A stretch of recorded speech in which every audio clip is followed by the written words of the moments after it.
Kwa jina naitwa Twahir Yakubu Hamisi, ni mchezaji wa timu ya Chipkizi United.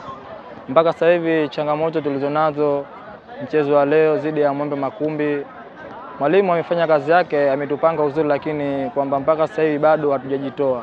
Maana sijui, unaweza kuona walimu wanatuambia ni tufanye mazoezi, tunafanya mazoezi kwa nguvu, lakini mpaka sasa hivi tukija kwenye game tunakuwa hatupo serious. Ukiangalia hata masheka, nafasi tumepata nyingi sana tu.